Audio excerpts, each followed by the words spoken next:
Gute Unterhaltung bei SRF bei den Leuten wünscht aus der Region für die Region.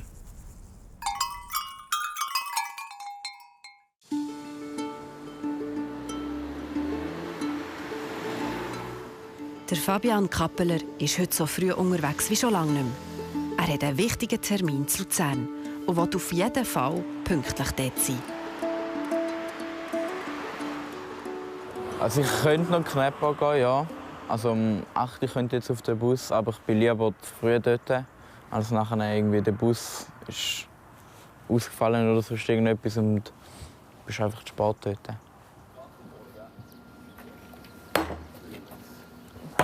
Danke vielmals. Ich muss da hin.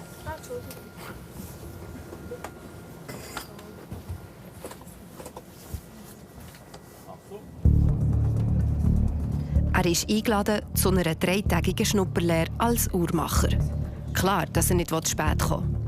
Der Morgenverkehr bremst ihn allerdings aus. Der Bus hat jetzt ein bisschen Verspätung. Mal schauen, wie es kommt. Ich hoffe, wir kommen pünktlich ins Ursee an. Nach einer Verbindung verwischen Richtung Luzern.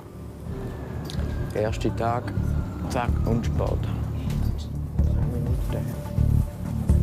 Im Rollstuhl braucht er beim Umsteigen mehr Zeit. Darum kommt er nicht gerne in ein Gefühl.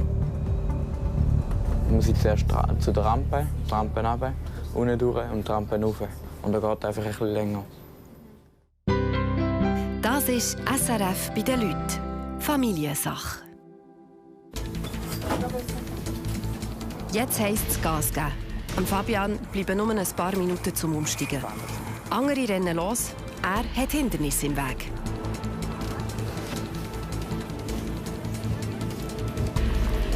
Sein Anschluss wartet auf dem anderen Perron, ganz am Ende des Gleis. Das wird knapp. Das ist noch dort rein.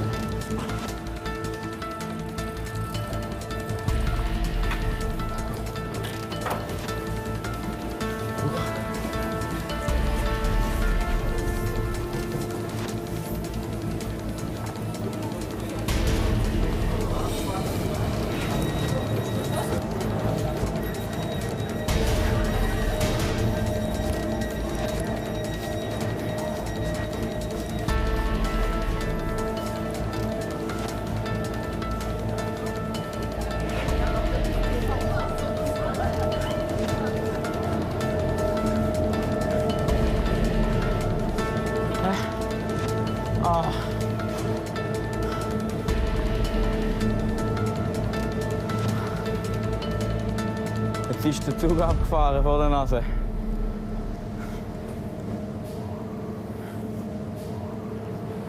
Nächste nehmen.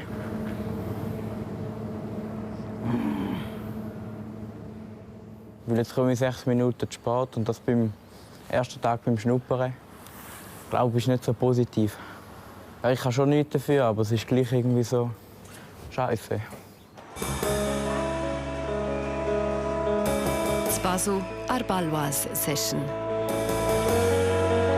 Heute Abend steht der Tony Ann auf der Bühne. Der Djembe ist ein riesen Fan vom kanadischen Starpianist. Ich glaube, das ist also das letzte grosse Highlight, das wir uns gönnen, bevor wir wieder auf Mexiko gehen. Ja. Ich freue mich mal, mit ihm zusammen ein Konzert zu hören, weil sonst bin meistens ich der Zuhörer und er ist vorne am Spielen. Und jetzt können wir zusammen mal hören und zusammen ein bisschen analysieren und eintauchen. Das ist mega lässig, gell? Für mich noch so irritierend. Ich denke mir so, ja, jetzt muss ich spielen. Es ist ungewohnt, gell, dass nicht du spielst, sondern dass jemand anderes spielt. Viel Spaß mit dem kanadischen Pianist Tony Ann.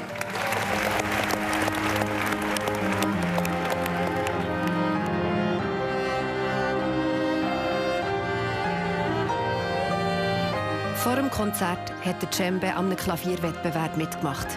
Wenn er dort gewinnt, darf er sein Idol nach dem Auftritt treffen.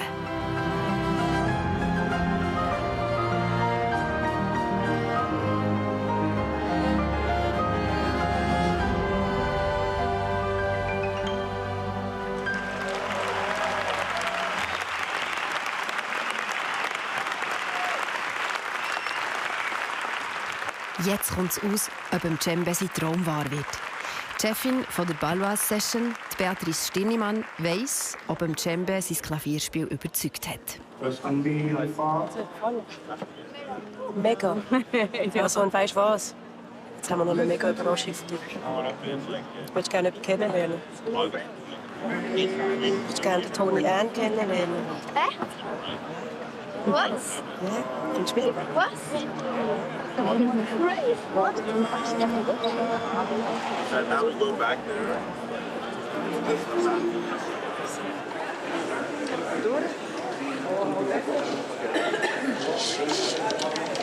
Backstage. Also es ist wie so crazy. Ich sehe ihn halt so auf der Bühne so richtig cool spielen. Und jetzt kann ich ihn einfach so halt sehen und mit ihm reden.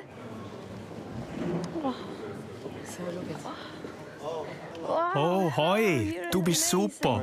Hoi, wie geht's dir? Du bist super. Amazing. Vielen Dank für die tolle Show. Thank you so much. How are you? You're good? Hey, wie hast du es? Danke, gut. Du hast mega gespielt. Thank you. I saw your video. Ich habe dein Video gesehen. Ist das dein Stück? Ja, Wow, wann hast du angefangen zu komponieren? ich habe angefangen zu komponieren, als ich mit dem Klavierspielen angefangen habe, weil ich es einfach gerne gemacht habe. Just like because I liked it. Das ist mega cool. Willst du dann mal Komponist werden? Composer? Ja, vielleicht. Yeah, maybe. Also du hast das Potenzial. Potential. Should we get a photo? Ich glaube, für ihn ist es ein riesiger Moment. Ich habe richtig gemerkt, wie er so voll eintaucht und connected ist und sich das so richtig, wie das für ihn richtig reingeht. Und jetzt, wow, das ist jetzt für ihn, ja, ich glaube, da geht noch ein Zeitchen, bis er das verarbeiten kann.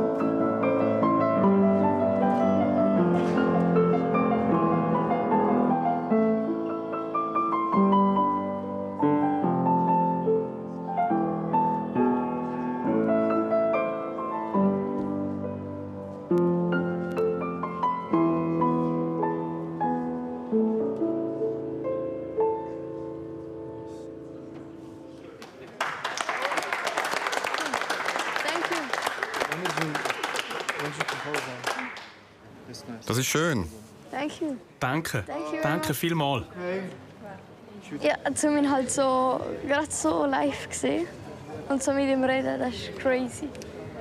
So wenn man ihn auf der Bühne sieht und nachher noch so echt gerade so. Das ist crazy. Also für den Cembe wird das ist seine Geschichte, seine Lebensgeschichte eingehen und wird ihm ganz viel neue Inspiration bescheren. Ich sehe schon, wie es bei ihm weitermacht. Ja, ich glaube, es ist ein mega gutes Highlight, um jetzt in der Schweiz Tschüss zu sagen für ein Zeitchen.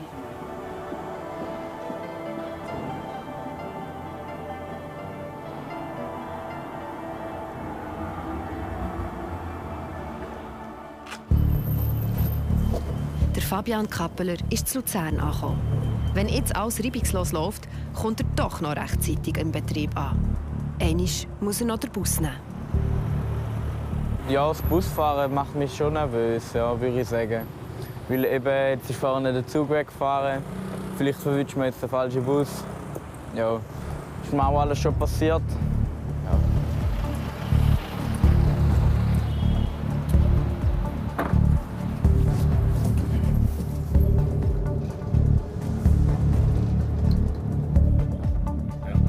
Du? Ja, ist gut. Danke vielmals.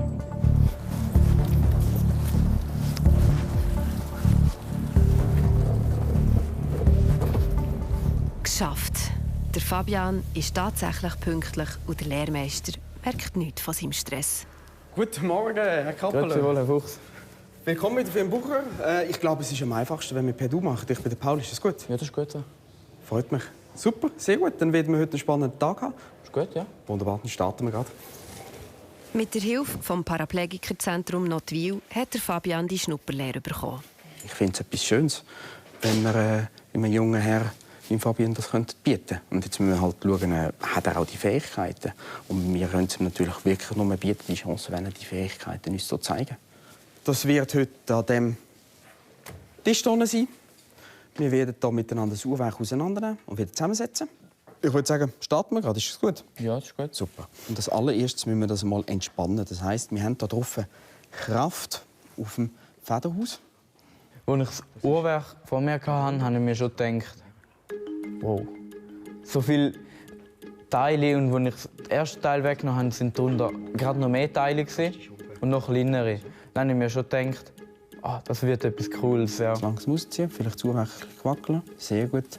Und dann 180 Grad dreht in die Kalotten hineinsetzen. Das Uhrwerk jetzt, das ist extrem groß.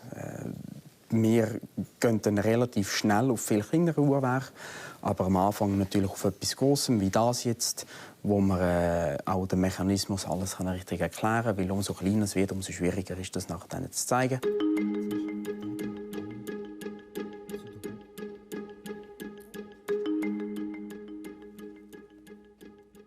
Wir schauen vor allem auf seine Fingerfertigkeit, wie er die Sachen auseinandernimmt, wie er die Sachen platzieren tut und wie er die Sachen nachher wieder zusammensetzt und ob er es dann auch alleine zusammensetzen kann. Ja, das war es. Jetzt müssen wir ein Teil suchen. Sehr gut. Ich hole schnell den Besen und dann suchen wir das gerade mal suchen. Die Federn ist weg und jetzt müssen wir sie halt suchen. Ich glaube, das wird auch jedem Uhrmacher mal passieren. Das passiert dann nach 20 Jahren. Kann passieren.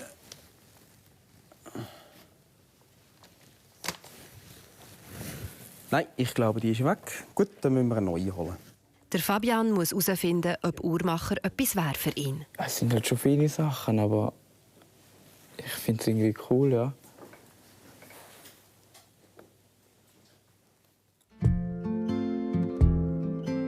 Wintereinbruch in Biel auf der Tiny House Baustelle. Eigentlich hätte das Häuschen jetzt fertig sein. Aber der Zeitplan ist nicht aufgegangen. Etwas will der Urs Oberbach aber noch unbedingt fertig machen.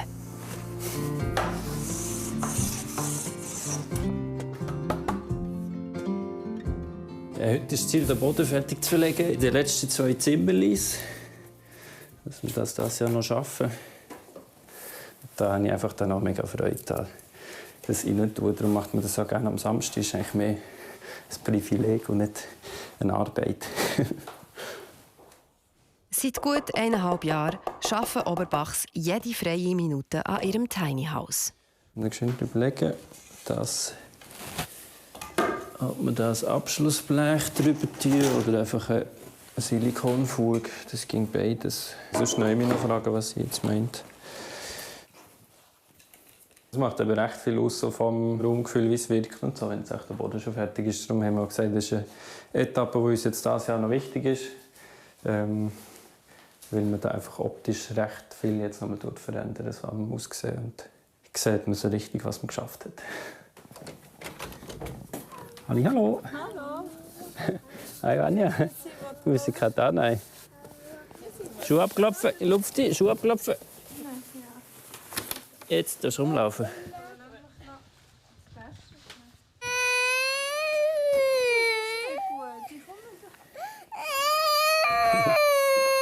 Du kannst jetzt die Schuhe da rein tun, dann bleiben sie warm. Auch die Noemi will den fertigen Boden sehen. Schön, oder? Mhm. Du das doch gerade sein, Vanja. Weißt du, dann steht noch etwas halt. Ich habe es jetzt so gemacht, dass da die Bewegungsfuge ist. Ja, das ist das, was wir gesagt haben, oder? Ja, ich habe es jetzt wieder so überfälzen. Buben. Und die lassen wir kurz. Nein, Vanja. Die sind nicht so gewäbig zum Spielen, weißt du. Komm, wir gehen mal da rüber schauen. Der Papa will noch etwas zeigen. Wir haben geredet, ob wir das Blech oder etwas machen. Aber ich würde glaube einfach das Brett von ganz her machen. Und dann machen wir einfach auch so eine Silikonfuge dort. Also, von mir ist das okay, ja. Machen wir es gleich. Einen Platz, um ihr Häuschen herzustellen, haben sie auch noch nicht. Für gewisse Leute ist das schon sehr speziell, dass wir das Haus bauen, ohne dass wir überhaupt das Land haben. Da hat sich jetzt einfach im Moment noch nichts gegeben. Und nachdem das Haus auch noch nicht fertig ist, haben wir gefunden, ja, ist es jetzt im Moment noch nicht so ganz akut, dass wir jetzt etwas bräuchten, weil ja, das Haus ist noch nicht fertig. Das war schon gerade ein bisschen viel, noch mit nebst allem anderen. Wir haben jetzt noch nicht mega aktiv gesucht. Jetzt kommt noch.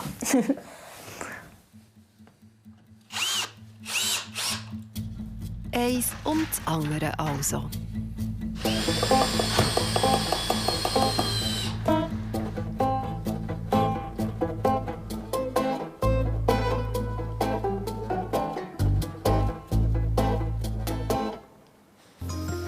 Die kannst du einfach so hier rein tun.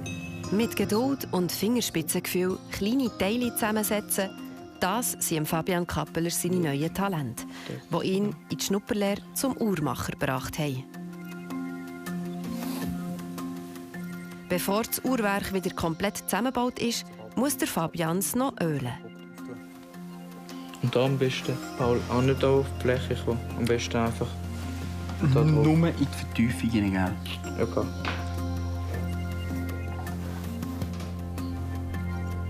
Der Lehrmeister nimmt dem Fabian seine Arbeit genau unter die Lupe. Ja, aber sonst sieht es gut aus. Sehr gut. Super. Sehr gut. Und jetzt kannst du mal die Tische rausziehen. Perfekt. Und jetzt funktioniert es, oder? Ja, macht sehr Spaß. Ja, also vor dem Unfall hätte ich nie gedacht, dass ich die Geduld habe, da mal ansitzen und so etwas auseinandernehmen. Und dass mir es jetzt so Spaß macht, finde ich einfach so, finde ich cool, ja.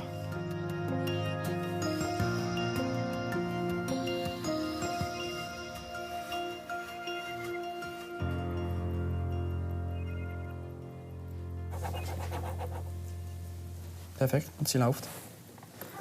Sehr gut. Gratuliere. Gut gemacht. Danke. Super. Nach dem ersten Tag ziehen beide Bilanz. Also Fabian, du hast sehr selbstständig dieses Uhrwerk auseinandergenommen, wieder auch zusammengesetzt. Das ist wirklich etwas sehr Schönes, das sieht man nicht immer.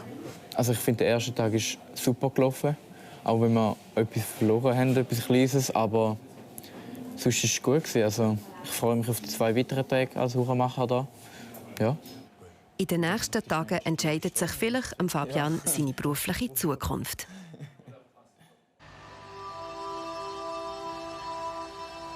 Die Lagune von Bacalar in Mexiko.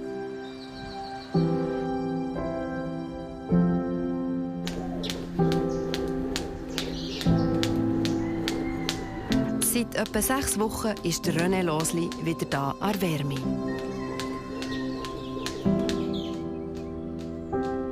Ich stehe immer mega gerne früh auf und dann gehe ich schauen, wie die Sonne langsam aufgeht. Manchmal schön ein bisschen Seilgumpen. Es ist gut, am Morgen früh ein bisschen den Motor anschauen. Motor ist ein gutes Stichwort. Der Familienbus, den sie in Mexiko stehen lassen, ist nicht mehr angesprungen und vor allem komplett verschimmelt. Darum ist der René zusammen mit seinem ältesten Sohn Muendo wieder auf Mexiko und die beiden haben den Bus wieder zum Laufen gebracht.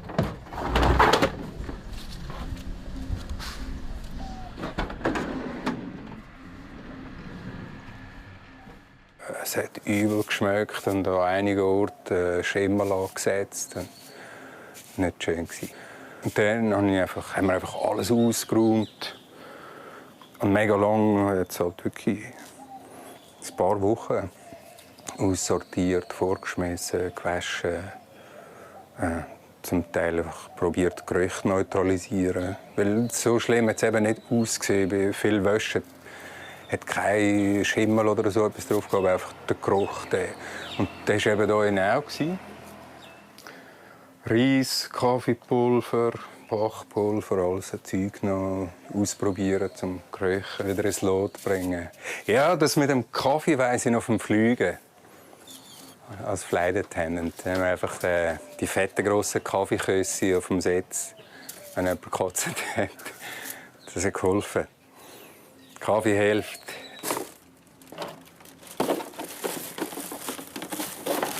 Es ist wirklich mega richtig viel. Ja. Das Auto war auch noch kaputt. Also immer noch. Es fährt, aber es müssen ein paar Sachen geflickt werden. Wir werden noch ein Zeitchen haben, aber wir haben sicher nicht mehr so ein Chaos wie am Anfang. Als wir gekommen sind, ist wirklich... Oh mein Gott. Wow, das war nicht geil. Bis die ganze Familie wieder zu Mexiko ist, soll alles picobello sein. In Nottwil im Paraplegikerzentrum. Jetzt gehe ich ins Rennrollstuhltraining, eben für ein bisschen Sport machen. Ich freue mich mal. Also es ist eigentlich, seit ich das erste Mal da war, cool und es hat sich irgendwie nicht verändert. Das ist immer gut. Weil es draussen kalt und nass ist, trainieren sie drinnen.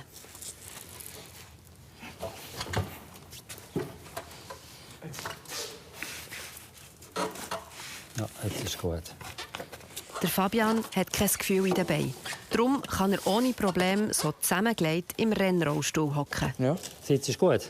Ja. Gut. 2-mal in der Woche trainiert der Fabian. Das ist etwas Neues. Früher habe ich nicht so viel Sport getrieben wie jetzt. Ja, aber ich finde es cool. Also, da eben bist du mit den Kollegen, die es auch machen, ja, gibt Schlechteres.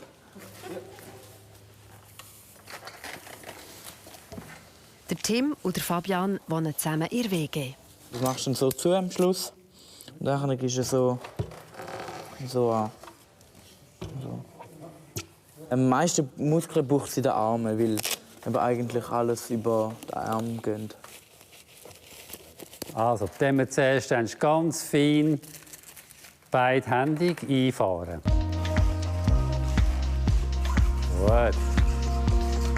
Jetzt wir das Tempo ganz ein bisschen anziehen. Nur klein, nicht voll. Und immer ganz eine schöne rhythmische Bewegung.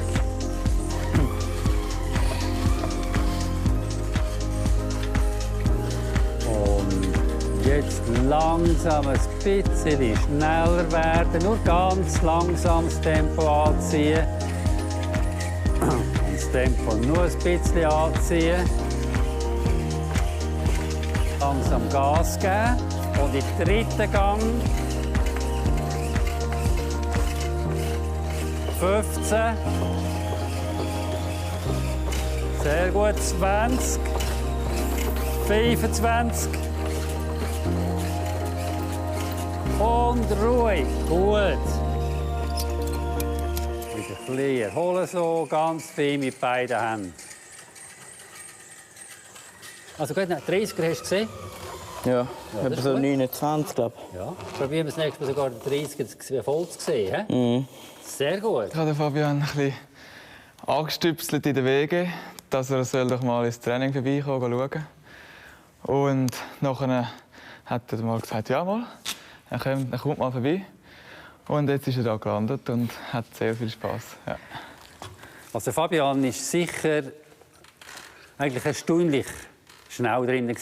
Also ich hatte zum Beispiel gestaunt, als er das erste Mal mit dem Team kam. Ich hatte den Fabian vorher noch nicht kennengelernt. Und dann habe ich gesagt, du hättest mal Lust, in den Stuhl zu sitzen. Und dann hat er gesagt, ja, kann man anschauen. Und er war vom ersten Mal an eigentlich drinnen und ist mitgefahren. Ich spüre halt schon, dass ich irgendwie nicht der Langsamste bin. Und auch einmal zum Beispiel von den anderen höre ich auch, oder das war letzte Woche, haben zwei andere mich gefragt, wie lange ich schon dabei bin. Und sie waren dann geschockt, was ich eigentlich schon kann. Also für das, dass er erst 2,5 Monate am Rennrollstuhl trainieren ist er schon auf einem sehr guten Level. Ja. In diesem Jahr kann der Fabian schon an nationalen Wettkämpfen teilnehmen. Gut, jawohl. Und jetzt noch ein bisschen anziehen, Fabian, ist gut. Sehr gut. So ist gut.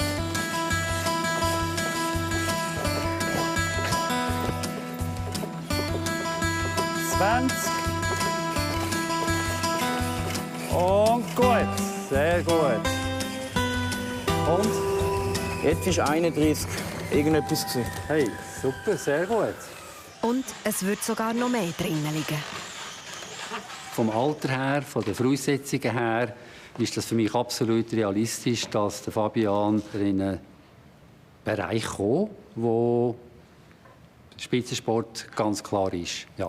Also für international sehe ich das absolut realistisch. Das Ziel ist schon, das ich mir gesetzt habe, da muss man aber noch ein bisschen daran arbeiten, ist im 2028 auf Los Angeles an Olympia, also Paralympics. Sollen wir noch einmal gehen? He?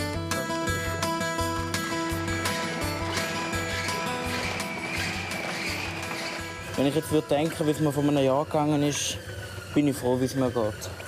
Und wenn ich es auch bei ein paar anderen gesehen habe in der Reha, bin ich auch froh. Bin ich nicht so, sondern so motiviert schon immer und auch immer positiv. Es geht ihm gut. Und gut, sehr gut. Wie? Gut. Sehr gut. Ich auch noch. Ja, ich komme gerade. Gabriella hat endlich Untermieter für das Haus gefunden. Jetzt können sie abreisen. Überall liegen aber noch Sachen rum, die weg müssen, bevor die Untermieter einziehen. Alle Pässe, das ist wichtig. Wichtig, wichtig, wichtig. Alle Pässe. Eigentlich sollten sie schon am Flughafen sein. Und ganz fertig gepackt ist auch nicht. Mein Hirn ist in einem anderen Programm. Mein Hirn ist jetzt am Sachen erledigen. Ich bin noch gar nicht beim Weggehen. Das ist für mich noch gefühlt das nächste Leben. Ich muss jetzt hier noch rennen. Komm, alle auf den Koffer ruhen.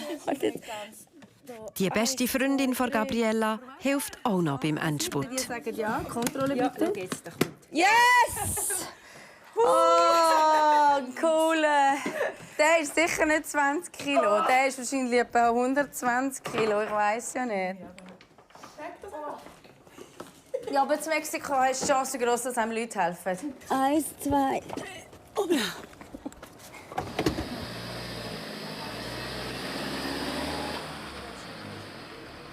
Ui, schau mal, es hat nicht einmal mehr jemand im Schalter. Ja, ist es schon die Deadline? Hey, wir sind wirklich die Letzten, die glaub, auf den Flüge einchecken. Wie bist du bei ihm? Haben Sie Zeit für mich? Also, jetzt haben wir hier mal 3 Pässe. Danke vielmals. Und wohin fliegen Sie? Nach Cancun. So. 32 Kilo ist das absolute Maximum, das man akzeptieren darf. Der Koffer ist knapp 2 Kilo zu schwer. Sie machen es mir heute nicht so einfach. Es ist ja... Ich kann bestellen, was er da bleibt. Was nehmen wir denn jetzt raus? Ah, Büchlein sind sicher schwer, oder? Das Baby ist wahrscheinlich auch nicht so. Ist auch noch recht schwer. Ja, so gut. Baby Tu mal das auf du mal das Ding tragen. klicken. Dass man schaut, weißt, wie schwer das ist. Das da, ist das 1 Kilo? Ah. Okay, zumachen. So. Perfekt. Hola! Ja. So, jetzt time to go. Oh, die Mutter von der Gabriella weiss nicht, wenn sie die Familie wieder sieht. Es ist schon ein bisschen lang. Also ich hoffe, ihr kommt wieder, gell? Nächstes Jahr. Das heisst für euch auch nicht so genau. Ja, das gell? wäre gut. Ja, es ist, aber wenigstens kann man noch miteinander, mit ja, das Nachteil und so, kann man doch noch ein bisschen miteinander kommunizieren. Ist heute schon einfach oder ein Film schicken oder so, ja. Ja. Oh, Franziska, danke vielmals. Danke. Ab an die Wärme, in die Sonne von Mexiko. Bei der Familie Oberbach zu Biel ist es kalt und nass. Oh, schau, jetzt kommt er. Heute feiern sie zum ersten Mal Advent in ihrem selber gebauten Tiny House. Ja, ist das gut. Es wird immer wie heimeliger hier im Haus. Es ist schon sehr schön, jetzt so mit dem Boden. Das macht es gerade ganz wohlig. Jetzt haben wir es richtig. Heute mal ein bisschen gemütlich hier häuseln und den Nachmittag genießen. Auch ein bisschen Advent genießen. Jedes Mal, wenn man hierher kommt, denkt man daran, wo das Holz herkommt, wie man das gestrichen hat. Das war manchmal anstrengend, es waren lange Arbeitstage, aber jetzt können wir wirklich da sein und können das genießen. Und die Vision, die wir dann vor 2 Jahren hatten, ist jetzt eigentlich schon zu einem Grossteil Realität. Und das finde ich, das ist mega schön und motiviert mich jeden Tag aufs Neue, daran weiterzubauen. Ja, nicht so, zuerst basteln. Schau, willst du ein bisschen schneiden? Du tust doch so gerne schneiden. Nicht so gut malen. Ja, lass es. Nein, nein, nicht den Boden. Weißt du, das ist nicht so... Nein. Oh. Im Fall so können wir nicht. basteln wir. Wir wollen gerne Weihnachtssterne machen. Ein bisschen schöne winterliche Deko für das Fenster. Jetzt, wo das Jahr so zu Ende geht, das noch so auszuklingen und neue Kräfte sammeln für das nächste Jahr.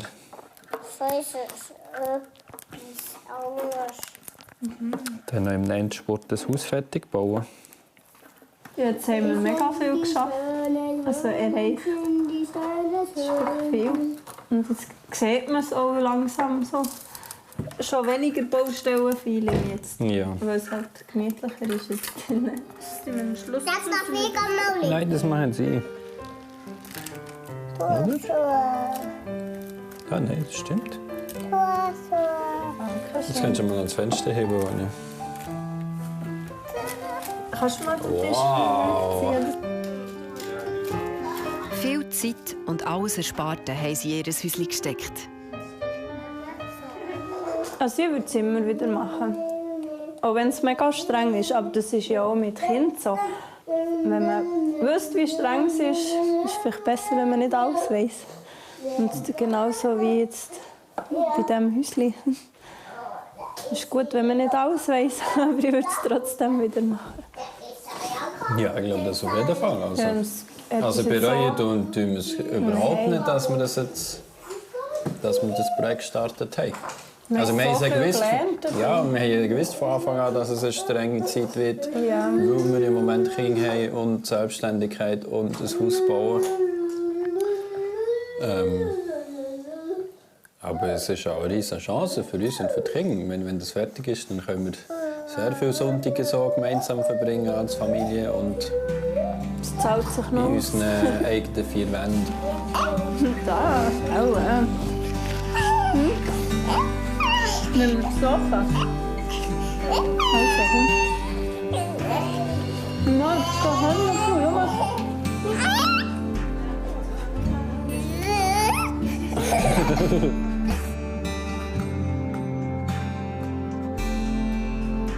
Ihr neues Ziel? Das Tiny House soll im Sommer fertig werden.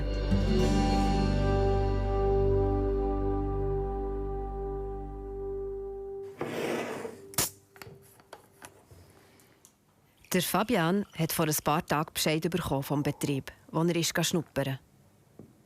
Es war sehr schön, als der Paul angerufen hat und gesagt hat, ich habe die Lehre.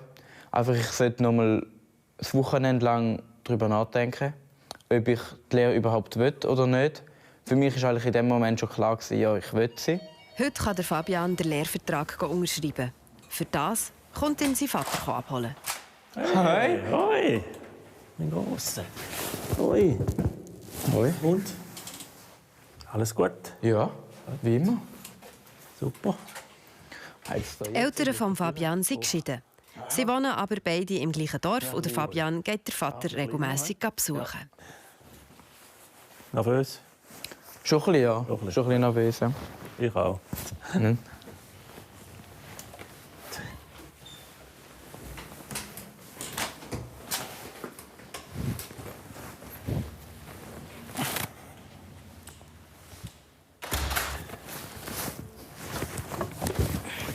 Wow, super. Dass sein Sohn heute im Rollstuhl sitzt, ist für Markus nicht einfach. Ja, ich hatte schon ein bisschen Mühe. Mittlerweile gehört es zum Alltag. Und ja, er macht es einfach super und was soll ich jetzt sagen? Er muss mit dem leben. Wir können nur zuschauen und das Beste machen mit ihm. Er sagt immer, der Tag kommt, wo ich hier wieder rauflaufe. Das sagt er mir immer wieder. Und ja, da macht mir auch Mut. Sehr viel sogar. Seit seinem TÜV-Unfall vor knapp 14 Monaten ist der Fabian querschnittgelähmt. Seine Lehre als Automobilfachmann musste er abbrechen. Jetzt hat er wieder eine Zukunftsperspektive. Eine Lehre als Uhrmacher, ja, da bin ich schon ein bisschen überrascht von, im Prinzip von Automech. Hat man ja früher noch gesagt, so, das ist ja grob, alles so Grobmotorik und jetzt ist es eine sehr feine Sache. Also ich bin gespannt, wie er sich macht, aber er hat ja hohe Freude an dem. Ausschlaggebende war wie so, es hat mir Spass gemacht, als ich schnuppern und etwas, was mir auch Spass machen wird in der Lehre.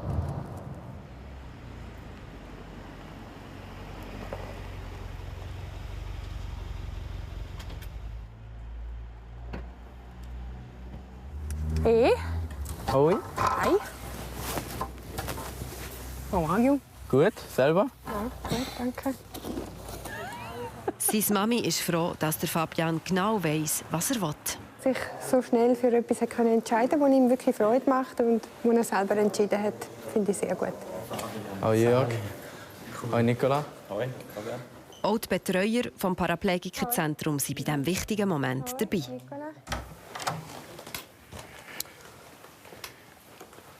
So, Fabian, dann darfst du gerne Platz nehmen, dort. In der Firma wird der Fabian der erste Mitarbeiter im Rollstuhl sein.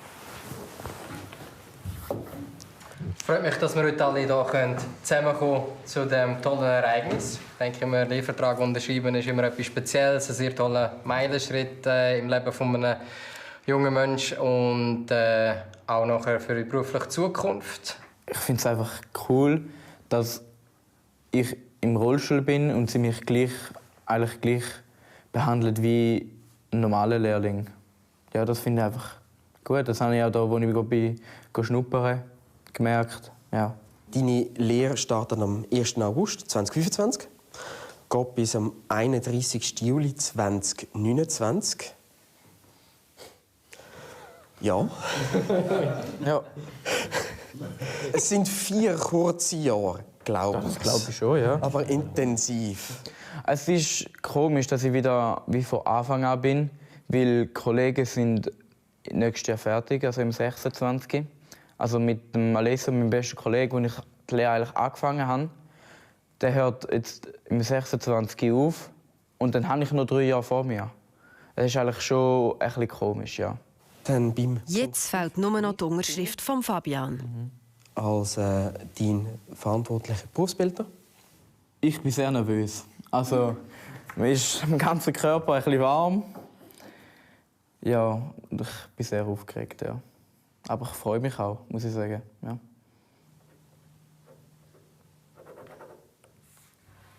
Kein Zurück mehr. Nein.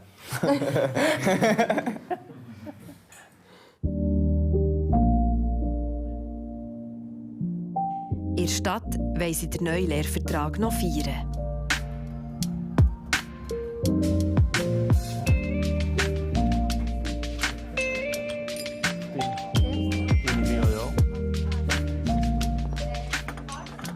Pressure nachher schon. Irgendwo durch war es ein langes Jahr, einfach weil er halt auch nicht mehr daheim war. Und jetzt, zack, plötzlich ist es eigentlich wirklich schnell. Jetzt sind wir wieder an einem Punkt, er hat eine Lehrstelle. Jetzt, ja. Es ist schon krass, was passiert ist. Also jetzt vor einem Jahr hätte ich jetzt nie gedacht, dass ich so schnell eine Lehre finde. Und ich hätte auch nie gedacht, dass es mich ins Luzern runterzieht. Also ich habe gedacht, ich sicher nicht. Ich bleibe im Thurgau. Ja, ich bin sicher erwachsener geworden, würde ich jetzt sagen.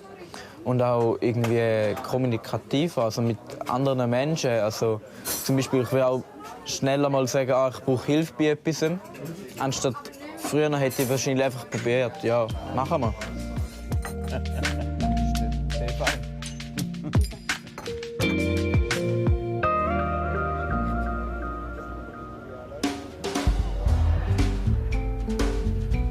Bacalar, in Mexiko.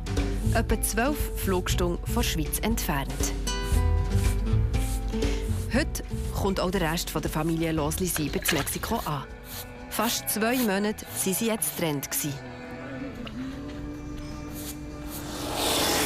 Ja, wenn sie wieder da sind, dann sind wir wieder komplett und dann wird es spannend, was passiert und woher dass wir gehen. Also wir eigentlich, ja, also nicht eigentlich, wir haben vor, das Pianobüsli wieder zu bewegen, weiterreisen. Guatemala, El Salvador, Nicaragua. Yes. Und das wird spannend. Hier oben in der Küche macht der Muendo alles parat für einen grossen Moment, wenn die ganze Familie wieder zusammen ist.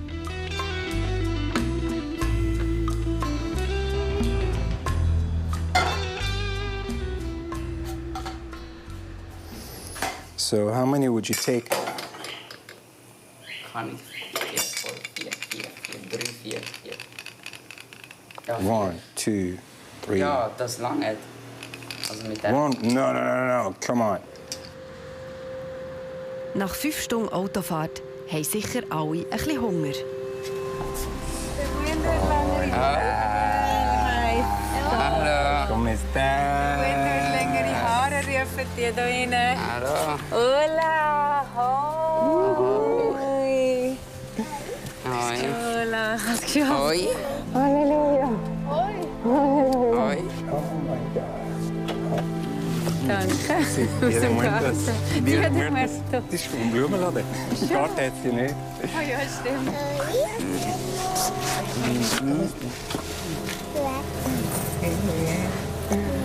Wow, what the flip ist das? Did you survive the drive?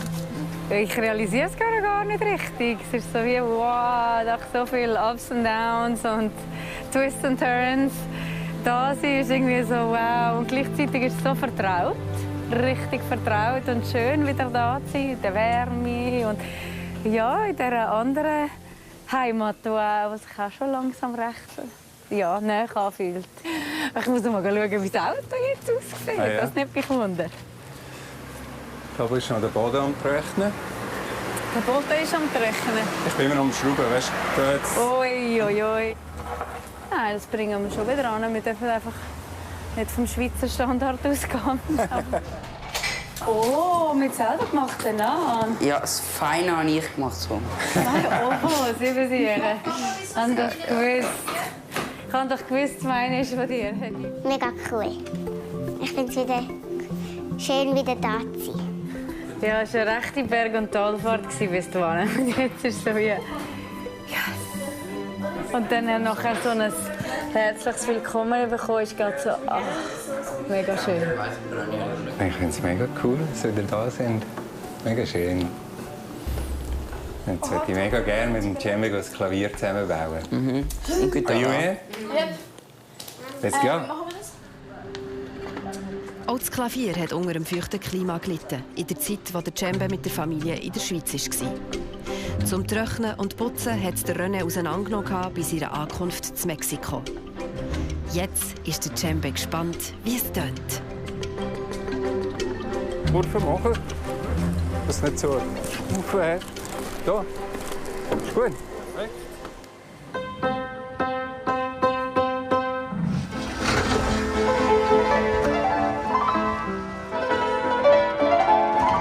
Sobald das Büssli wieder ganz geflickt ist, soll die Reise vom René, dem Cembe, dem Muendo, der Anuea und der Gabriella samt dem Klavier weitergehen.